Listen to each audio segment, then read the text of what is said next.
చేతులెత్తి నమస్కరిస్తున్నాం. మరి మన చీఫ్ విప్ మన విప్ ఐలయ్య గారు ఎమ్మెల్యే గారు మాట్లాడాల్సింది. అందరికీ నమస్కారం. ఈరోజు తెలంగాణ ముఖ్యమంత్రి వర్యులు యనమల రేవంత్ రెడ్డి గారి జన్మదిన సందర్భంగా మూసీ పరివాహక ప్రాంతాల ప్రజల ఆలేరు ప్రజల పక్షాన భువనగిరి ప్రజల పక్షాన జన్మదిన శుభాకాంక్షలు తెలియజేస్తున్నాం. జన్మదినం నాడే ప్రియతమ నాయకుడు మన రాష్ట్ర ముద్దుబిడ్డ మన మూసీ పరివాహక ప్రాంత ప్రజల బాధలు, వాళ్ళు పడుతున్న ఇబ్బందులు, కులవృత్తులతోటి సుమారు 6 కిలోమీటర్లు లక్షల మందితోటి పాదయాత్ర చేసి మన బాధలు తెలుసుకున్న నాయకుడిగా మన రేవంత్ అన్న మన మూసీ ప్రక్షాళన చేస్తే ఈ ప్రాంత పరివాహక ప్రజల పాడి పంటలు కానీ ఇతరత్ర పంటలు కానీ అమ్ముకోవడానికి, పండించుకోవడానికి ఇది ఒక భగీరథ లెక్క మన అన్న దేవుడు ఇవాళ మన ప్రాంతాన్ని కాపాడడానికి ముందుకొచ్చిండు. కాబట్టి ఇవాళ మూసీ పరివాహక ప్రాంత ప్రజలంతా కూడా అన్న అడుగులో అడిగేసి మేమెంబడున్నాం, ఎవడు అడ్డొచ్చినా తొక్కుకుంటా పోయి మూసీ ప్రక్షాళన చేయాలనే లక్ష్యంతో ఇవాళ పోతుండన్నా. ఎవరో మాటలు మనం పట్టుకోవాల్సిన అవసరం లేదు. ఇవాళ రాష్ట్రంలో అధికారం తెచ్చిన ఘనత నీది. దాంట్లో ఈ మూసీ పెద్ద మీకు ఇబ్బంది కాదు, మీకు పెద్ద లెక్క కాదు. కాబట్టి మా మూసీ పరివాహక ప్రాంతాల పరిరక్షణ కోసం దయచేసి ఈ మూసిని సుందరీకరణ చేయాలి. మీకు ఈ మూసీ పరివాహక ప్రాంత ప్రజలు అండగుంటారు. ఇవాళ కులవృత్తుల వాళ్ళు స్వయంగా మీకు వచ్చి వాళ్ళ ఇబ్బందులు చెప్పారు. కాబట్టి తప్పకుండా మీరు ధైర్యంగా ముందుకెళ్ళండి. మేము ఉమ్మడి నల్గొండ జిల్లా వాసులం, మూసీ పరివాహక ప్రాంత ప్రజలం, ఖచ్చితంగా మేము ఉంటాం.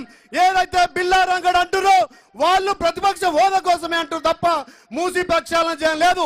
గత 10 ఏళ్లుగా తల్లి సోనియమ్మ ఈ రాష్ట్రాన్ని మిగులు బడ్జెట్ ఇస్తే ఈ దొంగన కొడుకులంతా కూడా 10 ఏళ్లలో మూసీ పరివాహక రివర్ ఫ్రంట్ బోర్డు ఏర్పాటు చేసి కాంగ్రెస్ ఎమ్మెల్యేనే గుంజుకొని మరి కార్పొరేషన్ చైర్మన్ చేసి ₹1 కూడా నువ్వు కేటాయించలే. ఆ రోజే మీరు అన్నారు 15,000 కోట్లు పెడితే మూసీ సుందరీకరణని. ఎక్కడో డ్రామారావు నీళ్లు పట్టుకొని మరి మూసీ సుందరీకరణ అయింది. మేము ఎస్పీటీ దగ్గర చేస్తామన్నావు.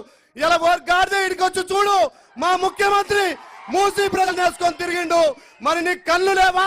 నీకేమో మల్లన్న సాగర్ కట్టుకొని చల్లగా కడుపు నిండా నీళ్లు పెట్టుకుంటావు. మా మూసీ పరివాహక ప్రాంతాల ప్రాణాలు మీకు లెక్కలేవా?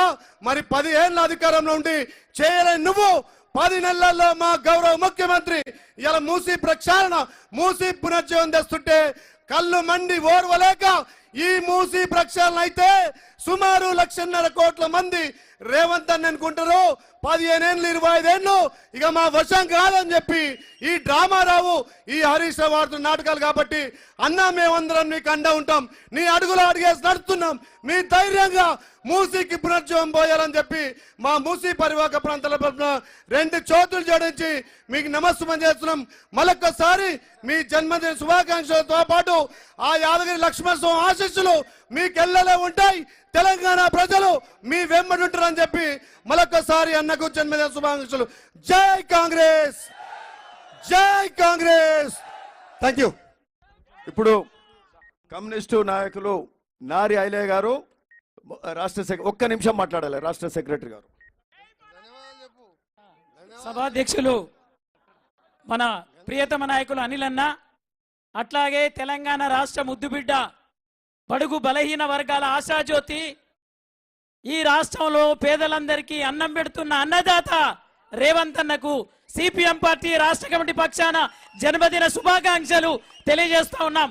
అట్లాగే నేను తెలంగాణ వ్యవసాయ కార్మిక సంఘం రాష్ట్ర కమిటీ తరపున 20 లక్షల మంది వ్యవసాయ కార్మికుల పేదల తరపున అన్నకు కూడా మరొక్కసారి నుండు నూరేండ్లు ఆయుర ఆరోగ్యాలతో ఉండాలని, వ్యవసాయ పేదల దీవెనతో మరింత ఈ రాష్ట్రాన్ని ముందుకు తీసుకుపోవాలని కోరుతున్నాను.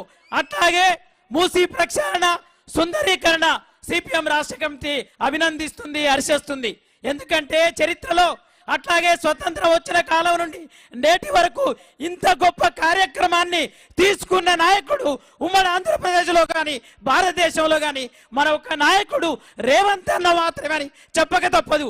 ఎందుకంటే నే ప్రాంతంలో పుట్టిన బిడ్డను పక్కకు 3 కిలోమీటర్లు ఉన్న గోకారంలో 40 సంవత్సరాల క్రితం మా అయ్యమ్మడి